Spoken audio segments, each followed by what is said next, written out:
Last class में हमने सीखी थी लाइंस, और उम्मीद करती हूँ आप सबने लाइंस ज़रूर प्रैक्टिस की होगी लाइंस की। और आज हम शेप्स करेंगे। शेप्स दो तरह की होती हैं, 2D और 3D। अगर हम 2D की बात करें तो 2D में क्या आता है आपको तो पता ही होगा, ज्योमेट्रिकल शेप्स होती हैं, वो भी इसके अंदर आती हैं। ये है स्क्वायर, रेक्टेंगल,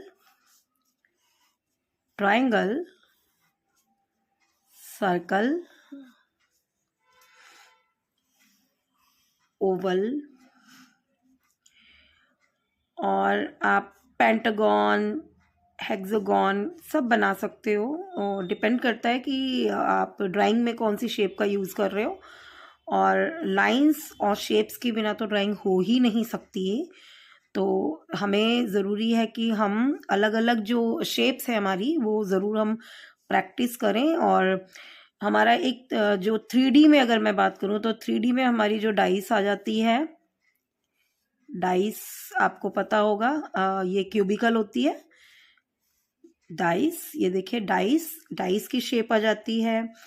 क्यूबॉइड आ जाता है। क्यूबॉइड भी आपका जो है वो आप अगर देखेंगे तो सेम डाइस की तरह ही मैं बना रही हूँ, बिल्कुल ऐसे ही आपको भी बनानी है, प्रैक्टिस करनी है। और यू विल सी कि हम इससे कितनी अच्छी अच्छी अलग अलग शेप्स बनाते हैं। अगर मैं बात करूँ स्फेरल की, स्फेरल मतलब गोले की, तो गोला कैसे बनेगा, देखो गोले के नीचे हमने दे देनी है शेड।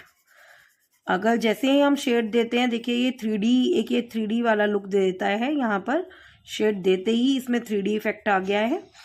तो शेप्स में आपको पता चल गया होगा, ये सारी 2D शेप्स हैं और ये जो देख रहे हैं आप 3D हैं। ऐसे ही आपका कोन आ जाता है।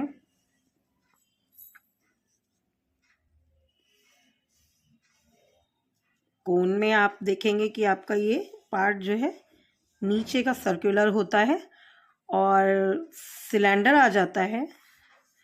सिलेंडर में भी आपका जो ऊपर का जो पार्ट होता है, नीचे बेस और ऊपर का जो पार्ट होता है वो सर्कुलर होता है।